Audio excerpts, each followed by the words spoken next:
오늘 환난날의 도움, 환난날의 도움 이런 제목으로 하나님 말씀을 나누도록 하겠습니다.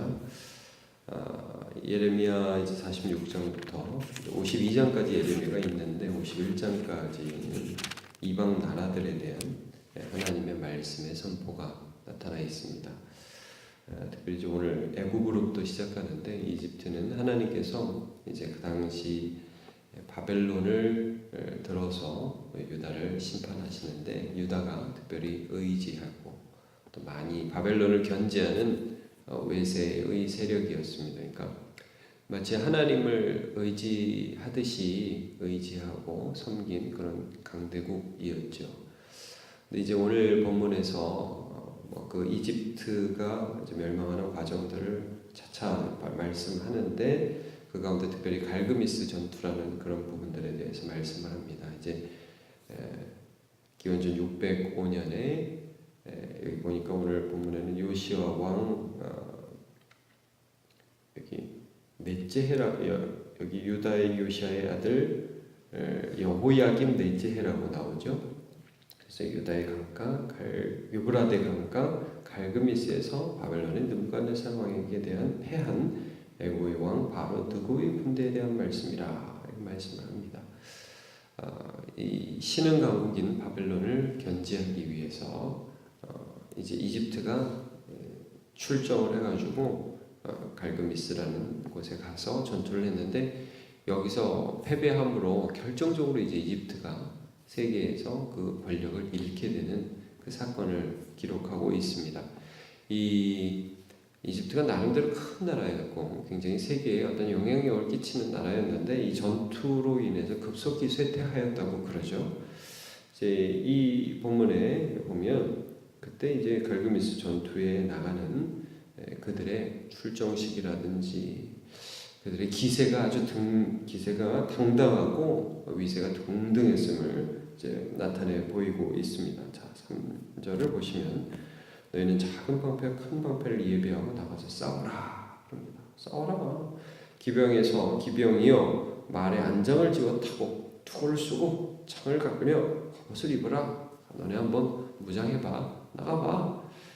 여호와의 말씀이니라. 그 다음에 이제 어떻게 패하는지 나오는데 먼저 그때의 기세를 또 7절을 보시면 강이 물을 출렁임 같고 나일강이 불어난 같은 자가 누구냐? 이게 뭡니까? 이 나일강이 불어나서 범람할 때 그때 막 홍수가 덮치면서 막 나라들이 막 그 물의 기세에 완전히 눌려갖고 없어지는 것처럼 그런 기세로 그들이 지금 출정식을 하고서 우리 갈그미스에 가가지고 이 바벨론을 우리가 다 삼켜버려야지 이런 기세로 나간다는 말씀입니다. 여기 7절 강이 물이 출렁임 같고 나일강이 불어남 같은 자가 누구냐? 애굽은 나일강이 불어남 같고 강물이 출렁임 같도다. 그가 이르되 내가 일어나 땅을 덮어 성읍들과 그 주민을 멸할 것이라. 그런 기세로 너네 한번 달려봐라. 그래서 9절에 말들아 달려라. 병거들아 정신없이 달려라. 용사야 나오라. 방패 잡은 구스 사람과 붓 사람과 활을 당기는 로뎀 사람이 나올지니라. 너네 한번 나와서 싸워봐라. 또 어떻게 됐느냐? 아까 이제 5절을 좀 보다 말았는데 5절 보시면 여호와의 말씀이라. 내가 본즉 그들이 놀라 물러가며 그들의 용사는 패하여 황급히 도망하며 놀랐다. 조급하고 황급한 상황이 되었다. 뒤를 돌아보지 아니하면 어찌냐. 두려움이 그들의 사방에 있음이로다. 마음은 너무너무 무서워졌다. 처음에 그런 기세로 갔는데 막상 싸우다 보니까 막 놀라운 것과 조급함과 두려움이 그들에게 확 임하기 시작했고 그래서 결국 어떻게 되냐. 6절 발이 빠른 자도 도망하지 못하며 용사도 피하지 못하고 그들이 다 북쪽에서 유브라데 강가에서 넘어지며 엎드러지는도다. 이길 줄 알았거든요. 우리 정도 전력이면 될 줄 알았거든요. 이집트는 세계의 최고 강국이다. 우리는 된다. 이런 마음이 있었는데 실제 전쟁을 해보니까 안 되는 거예요. 그냥 여지없이 무너져 나가는 것이죠. 여기에 대해서 20절에 이런 해석을 합니다. 그 날은 주 만군의 여호와께서 그의 대적에게 원수 갚는 보복일이라.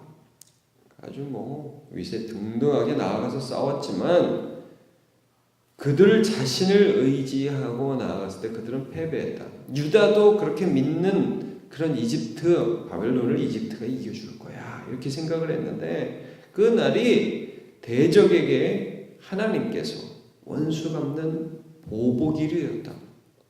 칼이 배부르게 삼키고 피를 넘치도록 마신다. 이게 전쟁이 얼마나 비참하게 패하는가에 대한 묘사 아닙니까?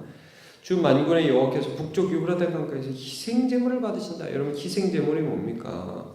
하나님의 진노가 쏟아부어지는 제물 아닙니까?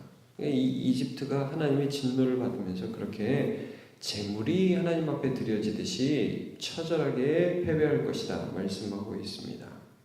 그 패배가 얼마나 비참하냐? 11절 치료가 불가능하다. 치료가 애굽이여 길르앗으로 올라가서 유향을 취하라. 내가 치료를 많이 받아도 효력이 없어 낫지 못하리라. 그 다음에 수치가 온 세계에 퍼졌다. 12절 내 수치가 나라들에 들렸고 내 부르짖음 땅에 가득하였나니 용사가 용사에 걸려 넘어져 둘이 함께 엎드려졌습니다. 아니 그러니까 여러분 이런 표현이 이건 뭡니까? 한 명이 용사가 지면 그 뒤에 용사가 이겨야 되잖아요. 근데 용사가 용사 위에 엎드러지니까 이게 뭐 방법이 없는 거 아닙니까? 그러니까 지금 이 표현들이 무엇이냐? 계속해서 이집트라는 나라는 질 것 같지 않은 나라, 신뢰할 수 있는 나라, 괜찮은 나라, 유다도 의지한 나라. 근데 하나님이 원수가 되니까 이건 뭐 도와줄 사람도 없고 도움도 없고 어떻게 이길 수가 없게 되더라. 이게 시사하는 바가 있는 거죠. 여러분 우리가 인생 살아가면서 하나님 아니어도 그 사람이 날 도와줄 것 같고 하나님이 아니어도 저 힘센 회사에 들어가면 될 것 같고 저 사람 의지하면 내가 환난 날에 도움 받을 것 같은데 이게 안 넘어질 것 같은 그 세상에 위풍당당하던 그 사람이 넘어지더라는 거예요. 이게 아무것도 아닌 것처럼 그냥 뭐 순식간에 그냥 없어져 버린다는 거예요. 자, 제가 시편 146편 3절을 읽어드리겠습니다. 귀인들을 의지하지 말며 도울 힘이 없는 인생도 의지하지 말지니 그의 호흡이 끊어지면 흙으로 돌아가서 그 날에 그의 생각이 소멸하리로다. 야곱의 하나님을 자기의 도움으로 삼으며 여호와 자기 하나님에게 자기의 소망을 두는 자는 복이 있도다. 그랬습니다. 우리가 세상의 귀인들에게 소망을 두면 안 되겠습니다. 하나님께 소망을 두어야 하겠습니다. 이게 강한 것 같은데 환난 날에 도움이 없다고 그랬습니다.